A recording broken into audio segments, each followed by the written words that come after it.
What's up, guys? Team Yugi Phils here with another deck profile, and today we're going to be taking a look at a competitive Pendulum Magician deck. Going to be showing you guys how I've been playing this lately. It's one of my favorite decks. It's not my personal favorite Pendulum deck right now. I really like Zephyras. Zephyras are something that I highly enjoy playing, whether it's the combo-based version or the FTK version. I think they're both interesting, and the fact that we can still FTK, clearly banning Firewall did not solve all of our problems. But we're going to go ahead and just hop right into this Pendulum Magician deck because it is pretty neat. So we're playing 3 Wisdom Eye Magician. Being able to reset your scales is really good. 3 Harmonizing Magician because special summoning from deck is phenomenal, and getting an attack gain is always nice. Then I play 2 Black Fang and 2 Purple Poison. I've seen a lot of people cutting the ratios down to 2 and 2 of each of these. I think it's okay. I don't see a problem with it. It still works. It still functions. So I don't see an issue with that at all. 2 Oath Dragon Magician. This obviously lets you add your Magician skills back from the extra deck, which is pretty good, being able to do that. And we play 1 Zianke and 1 Time Gazer. Zianke is good to summon to go ahead and go into your Absolute Dragon, and then Time Gazer is really good for your Chronograph to special summon. So those are the magician cards that we play. Onto the other things, the best searcher in the deck by far. We are playing Magical Abductor. This card is nuts. The ability to just activate 3 spells and then add any pendulum monster from your deck to your hand is busted. This card's too good. Then onto the extenders, 3 Cerberus and 2 Jackal. That's fairly standard. Really good engine.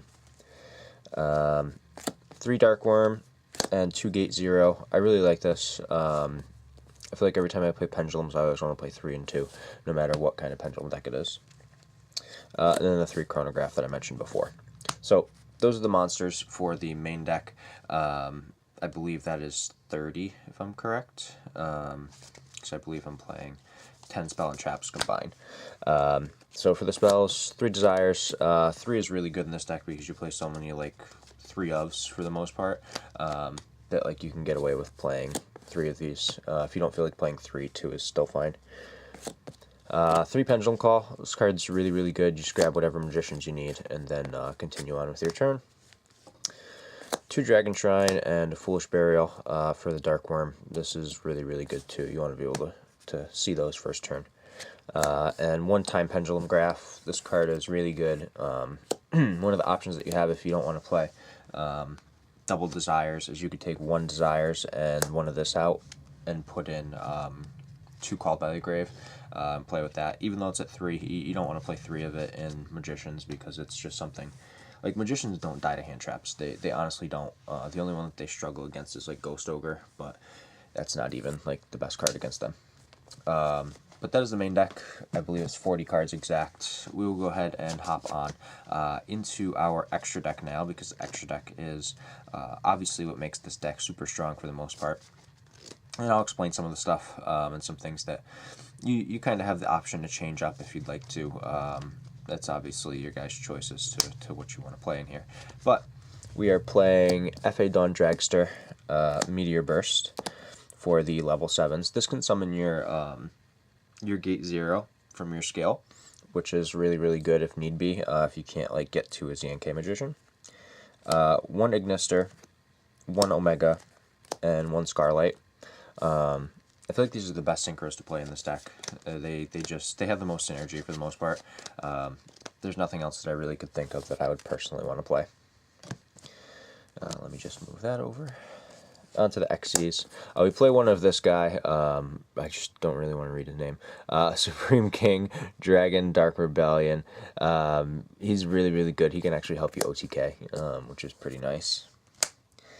1 Tornado Dragon. This card's really good, blowing up back row. Sky Striker's going to be really good this format, so this card is a solid choice. 1 Naruto. This card is really good too against Sky Striker, obviously. 1 of the Absolute Dragon, and then of course the Vortex to go along with it. This is fairly standard for most Pendulum decks, or Pendulum Magician decks. Onto the links: 1 Land Ferencis, 1 Electromite, one Decode, one Metaltron, and one Boral Sword. Now, the Lanfarinctus is something that you can change up if you want. I've been bouncing back and forth between testing Lanfarinctus and Underclock Taker. I feel like both of them are solid. The only reason that I don't like this card specifically is that it's not an effect monster, and Boral Sword requires effect monsters, so if you have to like go into this, I feel like Underclock Taker is a better choice. But at the same time, it's still a really good card to have two generic link zones pointing downwards. It's just kind of preference. Like I said, I'm testing both right now, back and forth to kind of see which one works best. But I'll leave that choice up to you guys. Then that is the extra deck. We will move on to the side deck now. Kind of go over the choices that I'm playing in here, and explain a little bit. So I do play hand traps on the side. I play 2 Bell, 2 Ash, and 2 Droll. There's not room to play 3 of each, and I didn't want to play just 2 different hand traps. I wanted to have somewhat of a variety, and I felt like this variety was probably the best variety for this upcoming format. I just felt like it was really solid to be able to do this particular setup for hand traps. So they just kind of help stop most of the meta. Then for the last monsters that we play in here, we're playing 3 Kaijus. I always find myself playing these 3 specific Kaijus, 1 Dogrin, 1 Kumungus, and 1 Gamseel. I feel like they're probably my personal favorites. They're just really good, and they give you the ability to just get rid of your opponent's monsters if needed. Then for the spell cards, just triple Twin Twister. Getting rid of backwards really solid, so there's not too much to explain there. It's just a really good card. Then 3 red Reboot. So basically back row destruction here for the going second. Basically the whole side deck is built for going second. Because like that's all you're gonna have to encounter. You know, when you go first, you're gonna be building a board, and you're not gonna have any issues. Even if you get hand trapped, like your opponent has to like basically double or triple hand trap you in order for you to like not be able to do anything with this deck. And even then, like you can still make somewhat of a board with like 1 negate on it. So it's pretty solid, but you know it's difficult to stop this deck. Granted, it doesn't pump out the boards that some of the decks do. It still can pump out some really scary stuff that your opponent will 100% struggle to deal with, which obviously for you is fun because then you can just sit there and watch them struggle and not have an easy time playing at all. But I'm going to go ahead and shuffle this up, and then I'm going to do some test hands, so I will be back very shortly, and we will take a look and see how this deck plays. Alright, so let's go ahead and take a look at some test hands here. I'm just going to draw some cards and see if we can make a half-decent board. And I apologize, I kind of have to like reach around my camera here to make this work, basically. But let me just go ahead and mix this up a little bit more than what it was. Ooh, we don't want to have any kind of bunched up messes. I did a power shuffle before I started, and I already started mixing it, but I really wanted to mix it so you guys could see on camera, because I know some some YouTubers have like a tendency to like stack when they cut the camera just like for combo's sake, but I want to like naturally just draw into the stuff. So let me just make sure this is all good. Okay, that is on screen, which is awesome. So we're just going to draw 5 cards and see what we can do with it. This is a pretty good hand to start. So we're going to activate the Cerberus here. We're going to activate Cerberus's effect, and I'm just going to turn this upside down, even though I don't really want to. I want you guys to be able to see it, but that's okay. We'll pop Cerberus to add a Jackal. Did I pass it already? No, I didn't. Okay, that was a chronograph. So we're going to look for another Jackal King, and we're going to add that Jackal King to hand. Now, after we do that, the best play here is actually to trigger our chronograph from hand. So we're going to special summon this and special summon a Jackal King. Then we're going to activate the chronograph and scale, which will end up putting 2 counters on the Jackal King. We'll use chronograph's effect to destroy itself, and then we can special summon a Time Gazer from our deck.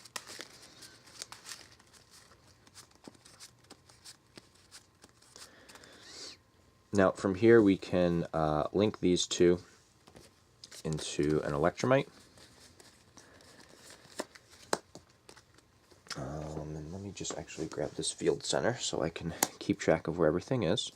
So that's in the far left. And I'm actually going to move the side deck off screen because we don't need it right now. So Electromite's effect is going to trigger to send a Pendulum card from our deck to our extra deck. Now looking at our hand, we do need something that we can really Pendulum summon with. So in this case, we are going to send Wisdom Eye Magician. Now we can shuffle this up. One of the other options that we could have done too is we could have done the Jackal King into the Cerberus, but we didn't have to because of the way that our hand was set up. But it's still an option of something that you can do. Chances are I'll end up Pendulum summoning this out. But we're going to activate the Jackal King in scale. Then we're going to activate Electromite to target this. So that'll be popped, and we'll get to add the Wisdom Eye back. When that happens, Electromite will trigger so we can draw a card. So we actually drawn an Oath Dragon Magician, which is really, really good. So now we can activate Wisdom Eye, we can activate Oath, we can use Wisdom Eye's effect to pop itself. Then we will set a high scale, which I'm going to go for Black Fang Magician. And at this point we have the ability to Pendulum Summon, which is really, really good. I just want to check what we have here. Okay, so we're going to Pendulum Summon the Harmonizing as 1. Also, I'm sorry, this actually has 4 counters on it now because we activated more spells. So Harmonizing is priority number 1, obviously. Then we can Pendulum Summon a Chronograph, and what do we want to do from here? I feel like there's a lot that we can do. So I'm actually going to summon the Time Gazer. Then the effect of Harmonizing will trigger, and we will get to special summon a Magician from deck, which will be our Xianke.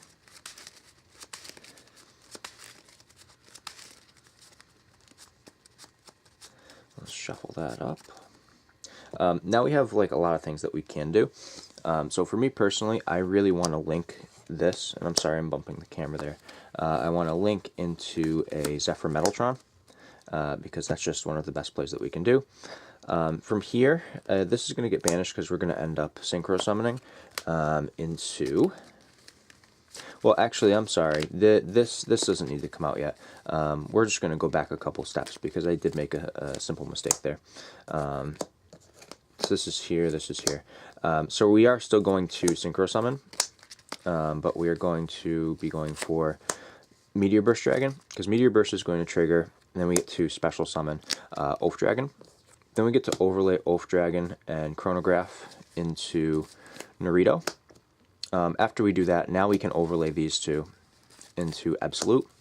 After that, we can link Absolute and Electromite to make Metaltron.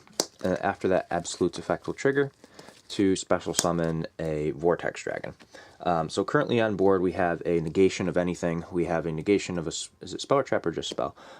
Spell or trap. And we also have a monster negation. So we are able to set up a board with 3 negations very, very efficiently off that turn 1 board. Our opponent will obviously struggle playing against something like this, very much so. It's not easy to out this at all. 3 negations is really, really good. Like, your opponent may have 6 cards, but they can't guarantee that they can play through everything if you negate the significant cards. But that's obviously something that, you know, they'll figure out the hard way when they're trying to play through your board. But I wanted to do a test hand to really showcase what this deck can do and the boards that it can pump out, and clearly our first test hand was really, really good. I am going to do one more test hand because I just want to show you guys again what we can do, and I apologize about having to rewind there for a second with the misplay that I had there, but that's, you know, that's just something that when you're recording a video you don't always catch it first, but I caught it fairly quickly before I went too far to correct myself and screw my own brain up. But let me just toss all this back in here, and we will do one more test hand so you guys can see. how this deck works. So we'll shuffle this up again. That was a really, really good opening hand, by the way, being able to do negations like that. That's something that I wish we could open up every single game. Our opponent would probably not be happy if we did, but that's okay. You don't need your opponent to be happy. You just need to beat them.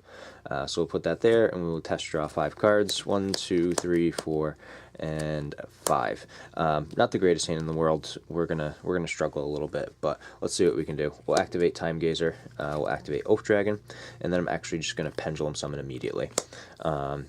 Harmonizing's effect will trigger, and we will get to special summon a Magician. At this point, it is kind of your preference as to what you're going to go into here. Personally, I think your best bet is to make a Purple Poison. So we'll make the Purple Poison, and then I'm actually going to use these two, Black Fang and Harmonizing, to link into an Electromite. So Electromite's effect will then trigger to send a Pendulum card from deck to extra.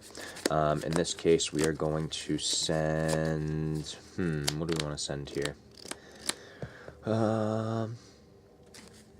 know what? Let's send... I think we could send a Mythical Beast or Jackal King, maybe, because now we have to struggle because we had to make Electromite before or after we Pendulum summoned.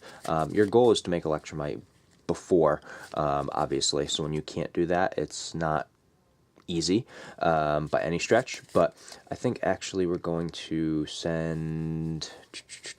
Where is it? I think Chronograph is a decent send, but I also like the Jackal King too. Because if we do the Jackal King, we could normal summon it, but we also don't want to normal summon it because we have other things to do. So I'm going to do the Chronograph, even though like we don't have an excessively large amount of plays that we can do here. So we're going to use Oath Dragon to add the Black Fang back. You can actually add Black Fang or Harmonizing. It doesn't make too much of a difference, to be honest. It's kind of your choice, but it's not significant to the combo in which you pick. So we're just going to add the Black Fang. Because like you could make an Omega and like strip a card from their hand, but that's not going to do an excessively large amount in this format. One card isn't going to make too much of a difference. So at this point we can use Electromite. We're going to target either one of your scales. It doesn't make too much of a difference, but we're going to target Oath Dragon, and we are going to add the Chronograph. Electromite will trigger as Chainlink 1, Chronograph will trigger as Chainlink 2. You'll get to special summon the Chronograph and the Black Fang from your hand, and then you get to draw a card. So we draw Pendulum Call, which is really, really solid. That gives you a lot more plays, actually, that you can do with this particular hand, and more plays means more stress for our opponent, which is exactly what we want in the first place. But we're going to start going into some more plays here. We're going to have to go into our extra deck now and try to, how do I want to put this? We're basically going to have to try to make our board as strong as possible with the limited amount of resources that we have. So in this case, I don't actually want to use the Pendulum Call because I have to keep this trap in hand. So we're going to make a Tornado Dragon.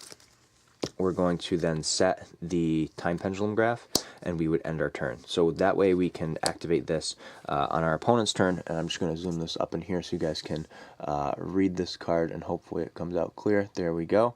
Your opponent cannot target spellcaster type monsters you control with trap cards or effects. You can only use the following effect of Time Pendulum Graph once per turn. You can target one Magician Pendulum card in your monster zone or Pendulum zone and one card your opponent controls and destroy them. And then if the effect did not destroy 2 cards, you can send 1 card in the field to the graveyard. So this is really, really good because what you can do on your opponent's turn, let's say you're playing against like Goki, which, by the way, as of this upcoming Friday, can still hand loop you for 6 cards with Gumblar and Neospace Connector.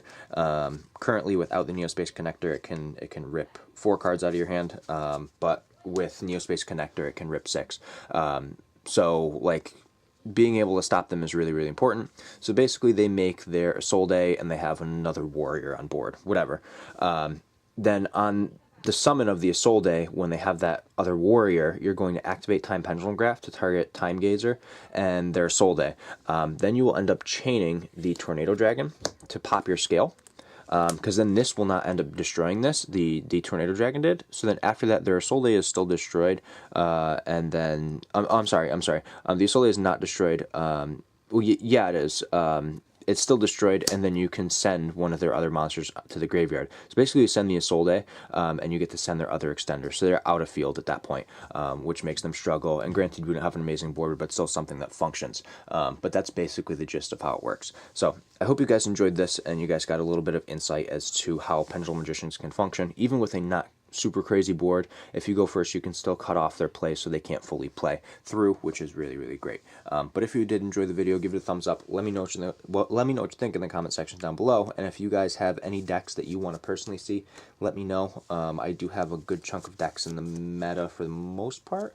Well, not an excessively large amount. I used to have like every single deck in the meta, and then I downsized because I got tired of a lot of the decks, and I got really bored. That's why I'm currently enjoying decks like Pendulum Magicians and Zephyra, because they keep me content, and they're a nice break from a lot of what's being played right now. But like I said, if you guys like the video, let me know in the comment sections down below. And this is Team Yugi Feels signing out.